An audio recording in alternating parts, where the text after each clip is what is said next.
মাত্র ৬৯৫ টাকা ঢাকা থেকে কক্সবাজারে কিভাবে যাবেন?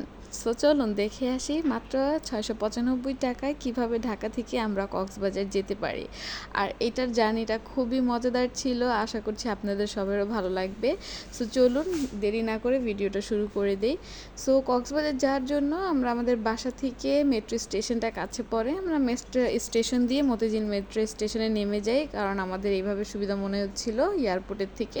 সো আমরা মেট্রো স্টেশন দিয়ে হচ্ছে গিয়ে মতিঝিল নামি, ওইখান থেকে আমরা একটা অটো ভাড়া নিই, অটো ভাড়া রিক্সা ভাড়া নিয়ে হচ্ছে গিয়ে আমরা ডাইরেক্ট চলে যাই কমলাপুর রেলওয়ে স্টেশনে। সো রেলওয়ে স্টেশনটা দেখতে এরকম ছিল, আমি পুরোটাই আপনাদেরকে দেখায় দেওয়ার চেষ্টা করব। সো যেহেতু আমাদের হাতে বেশি সময় ছিল না, ভেবেছিলাম যে হয়তো বা সময় বেশি পাবো না, এর জন্য আমরা তাড়াহুড়ো করছিলাম। সো রেলওয়েটা ভালোই বড় ছিল, রেলওয়ে স্টেশনটা খুবই বড় ছিল, বাট আমার কাছে আসলে ভালো লাগেনি। মানে আমাদের প্ল্যাটফর্মটা যেখানে ছিল ওইখানে পরিবেশটা আসলে আমার কাছে ভালো লাগেনি, খুব নীরব মনে হচ্ছিল, মানে সেফটি মনে হচ্ছিল না। সো যাই হোক, আমরা খুঁজতে খুঁজতে চলে আসি আমাদের প্ল্যাটফর্মে। আমাদের প্ল্যাটফর্ম নাম্বার ছিল 7।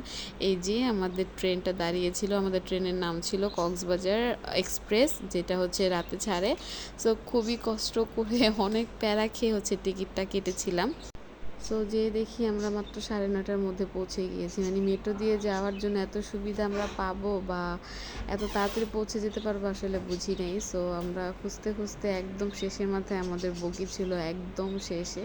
তো আমরা অনেকক্ষণ বসেছিলাম, বসে কিছু ভিডিও নিয়েছিলাম। সো যাই হোক, এখন ট্রেনের দরজাগুলো খুলে দিয়েছি, আমরা ট্রেনের ভিতরে ঢুকে যাই। এরা হচ্ছে ট্রেনের পুরোটা ভিতরের লুক। এটা এখন আসলে পরিষ্কার করে দেওয়া হয়নি, যেহেতু অনেক প্যাসেঞ্জার্স চলে এসেছিলো, এর জন্য দরজাগুলো খুলে দিয়েছিল। সো আমরা ভিতরে ঢুকতে ওরা কিছুক্ষণ পরে এগুলো নিট অ্যান্ড ক্লিন করবে। আর কক্সবাজার এক্সপ্রেসের ট্রেনটা ভালোই মোটামুটি নিট অ্যান্ড ক্লিন করা।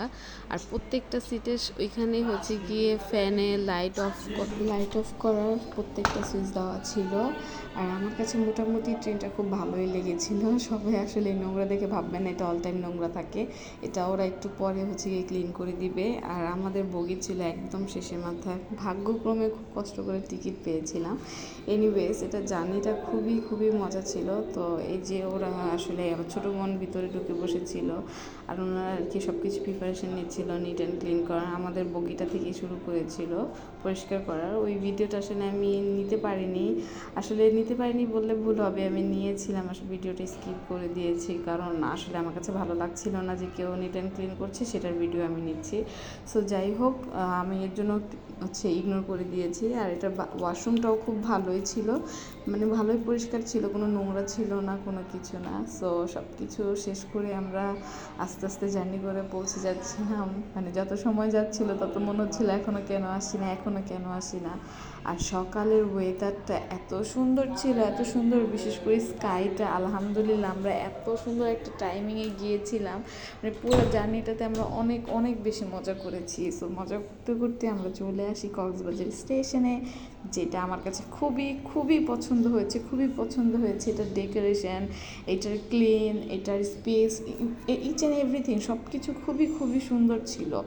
সো যাই হোক, এখানে হচ্ছে কি আমরা পর্যটক যারা আছি, এখানে সবচেয়ে বেশি স্ক্যামের হচ্ছে চান্স থাকে, সেটা হচ্ছে আমি বলে দিচ্ছি। এখানে আসলে রিক্সাওয়ালারা এত বেশি পরিমাণ ভাড়া চায়, মানে আকাশ ছোঁয়া, মানে ভাবে যে তারা ওনারা যা বলবে আমরা তাই দিয়ে নিয়ে নিব। সো যাই হোক, ভিডিও শেষে আমি আপনাদের ভাড়ার চার্টটা দিয়ে দিব, আশা করছি সবার উপকারে আসবে। আপনারা অবশ্যই যাওয়ার আগে ভাড়ার চার্টটা দেখে তাদের সাথে দামাদামি করে যাবেন।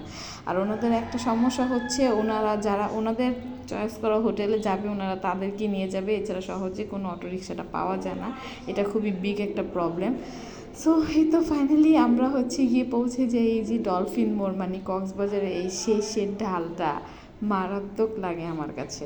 সো যাই হোক, ভালো থাকবেন।